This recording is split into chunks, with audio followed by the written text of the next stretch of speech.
ये आकाशवाणी गोरखपुर है। अब आप सुषमा श्रीवास्तव से क्षेत्रीय समाचार सुनिए। प्रधानमंत्री नरेंद्र मोदी ने कोविड-19 से संघर्ष में दुकानदारों के योगदान की सराहना की है। प्रधानमंत्री ने ट्वीट संदेश में कहा कि छोटे व्यवसायियों और दुकानदारों ने पूर्णबंदी के दौरान व्यवस्था बनाए रखने में महत्वपूर्ण सहयोग किया है। उन्होंने कहा कि कुछ वर्गों की सकारात्मक भूमिका के कारण ही पूर्णबंदी सफलता से लागू की जा रही है। श्री मोदी ने कहा कि ये सोचना भी कठिन है कि यदि छोटे व्यवसायियों और दुकानदारों ने जान जोखिम में डालकर लोगों को आवश्यक वस्तुएं उपलब्ध नहीं कराई होती तो स्थिति क्या होती।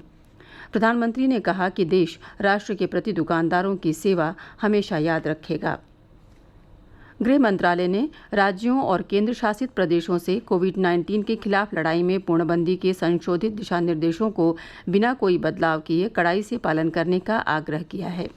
राज्यों को लिखे पत्र में मंत्रालय ने कहा है कि कुछ राज्य ऐसी गतिविधियों की अनुमति दे रहे हैं जो गृह मंत्रालय के दिशा निर्देशों के अंतर्गत स्वीकृत नहीं है।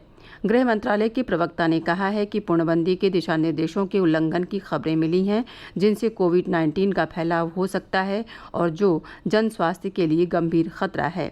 स्वास्थ्य कर्मियों के साथ हिंसक घटनाओं, व्यक्तिगत सुरक्षित दूरी और शहरी क्षेत्रों में वाहनों की आवाजाही में नियमों के उल्लंघन के समाचार मिले हैं।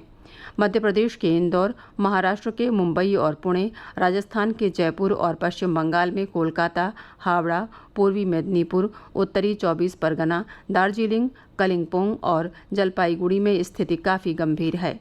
केंद्र सरकार ने कोविड-19 की स्थिति का मौके पर आकलन और निवारण के लिए राज्य अधिकारियों को आवश्यक निर्देश जारी करने और इसकी रिपोर्ट केंद्र सरकार को सौंपने के लिए 6 अंतर मंत्रालय दल गठित किए हैं। ये दल दिशा निर्देशों के अनुसार पूर्णबंदी नियमों के अमल और पालन, अनिवार्य वस्तुओं की आपूर्ति, व्यक्तिगत सुरक्षित दूरी, स्वास्थ्य बुनियादी ढांचे की तैयारी, स्वास्थ्य कर्मियों की सुरक्षा और मजदूरों तथा गरीब लोगों के राहत शिविरों की स्थिति पर ध्यान देंगे। प्रदेश में उन जिलों में कुछ गतिविधियां शुरू हुई हैं जहां पूर्ण लॉकडाउन नहीं है। अधिकारियों और अन्य कर्मचारियों ने भी आज राज्य सचिवालय में कामकाज आरंभ किया। हमारे संवाददाता ने बताया कि आज सुबह राज्य की राजधानी लखनऊ में सचिवालय के प्रवेश द्वार पर स्क्रीनिंग की गई। राज्य सरकार के विभिन्न विभागों में पहले से कम स्टाफ के जरिए काम चलाया जा रहा था, लेकिन आज से अफसरों और कर्मचारियों की संख्या बढ़ गई है। कुछ बड़ी परियोजनाओं पर बहुत सीमित दायरे में काम भी शुरू हो गया है। सड़क परिवहन और राजमार्ग मंत्रालय के आदेशों के तहत प्रदेशों के विभिन्न स्थानों पर बने टोल नाकों से टोल टैक्स की वसूली आज से शुरू कर दी गई है। प्रदेश के 19 जिले पूरी तरह से लॉकडाउन की स्थिति में हैं। मुख्यमंत्री योगी आदित्यनाथ ने हालात को देखते हुए लॉकडाउन में ढील देने का निर्णय जिलाधिकारियों पर छोड़ दिया है। मुख्यमंत्री योगी आदित्यनाथ के पिता आनंद सिंह बिष्ट का लंबी बीमारी के बाद आज सवेरे नई दिल्ली के एम्स अस्पताल में निधन हो गया। वे 89 वर्ष के थे। उनका अंतिम संस्कार कल किया जाएगा। श्री योगी ने लॉकडाउन के कारण अपने पिता के अंतिम संस्कार में नहीं जाने का निर्णय लिया है। उन्होंने अन्य लोगों से भी अपील की है कि लॉकडाउन के मद्देनज़र कम से कम लोग ही अंतिम संस्कार में शामिल हों। श्री योगी को आज सुबह जब ये दुखद समाचार मिला तब वह लखनऊ में उच्चाधिकारियों के साथ कोरोना संक्रमण के फैलाव को रोकने संबंधी बैठक की अध्यक्षता कर रहे थे। पिता के निधन का समाचार मिलने के बाद श्री योगी ने कहा कि उनके जीवन में पिता की महत्वपूर्ण भूमिका रही है। उन्होंने कहा कि उनकी इच्छा थी कि वह पिता का अंतिम दर्शन कर सकें, लेकिन कोरोना संक्रमण से प्रदेशवासियों की रक्षा करना उनका प्रथम कर्तव्य है।